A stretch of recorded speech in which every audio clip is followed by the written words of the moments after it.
dikhianati calon suami? Aku balas dengan cara yang dia nggak akan pernah lupakan. Ini buktinya.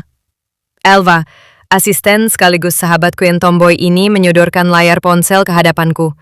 Di sana, Ervan, calon suamiku tengah tertawa sambil menyuapi seorang wanita es krim. Lengan kirinya melingkar santai di bahu wanita itu. Mungkin bagi sebagian orang, itu cuma momen biasa. Bisa saja mereka bersaudara. Atau sekedar teman. Tapi, aku kenal Ervan terlalu lama untuk menelan semua itu mentah-mentah. Dan aku tahu dia bukan tipe yang mudah menyentuh siapapun kecuali memang ada rasa yang tersisa. Kami bukan pasangan kekasih, tapi kami sahabat lama, calon mitra hidup.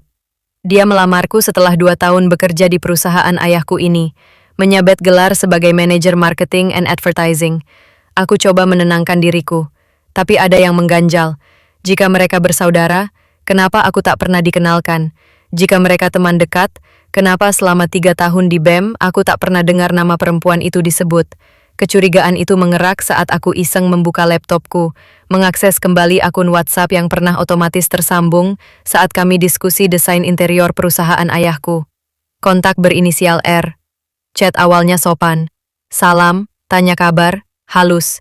Tapi semakin aku scroll, hati ini mulai panas. Temenin aku malam ini ya, aku nggak siap kamu nikah, meskipun cuma sementara. Tenang sayang, aku udah pesenin hotel. Kita habiskan malam kita sebelum aku resmi jadi suami Zia, oke? Tanganku berhenti, mataku nyalang. Aku terkejut saat membaca pesan calon suamiku yang ditujukan untuk wanita lain. Tanganku berhenti, mataku nyalang. Menikah sementara. Apa dia cuma mengincar nama keluargaku? Harta warisan yang tertulis atas namaku? Apa aku hanya batu loncatan untuk dia kembali pada kekasih sebenarnya? Aku bisa saja langsung menghampirinya, membatalkan pernikahan ini di depan keluarganya. Tapi aku tak memilih cara itu. Permainan harus dibalas dengan permainan. Aku takkan teriak, takkan drama. Aku akan membiarkannya tetap di atas panggung, sampai aku mengganti pemeran utama dalam cerita ini. Tatapanku beralih ke Elva.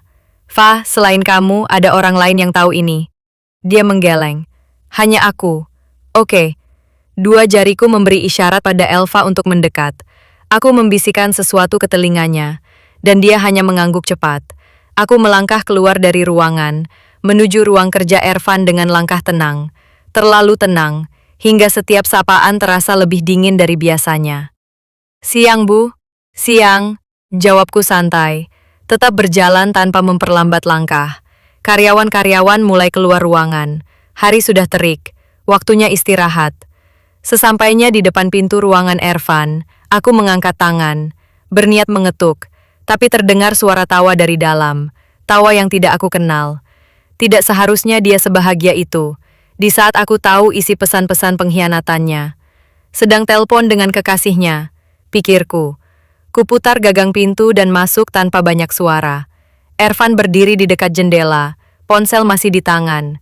Saat melihatku, dia terlonjak. Zia? Aku tersenyum tipis. Kenapa?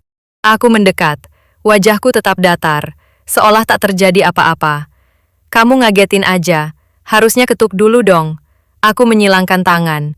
Sudah, tapi sepertinya kamu terlalu asik bicara sampai tak dengar. Dia menoleh ke arah jendela, lalu kembali padaku.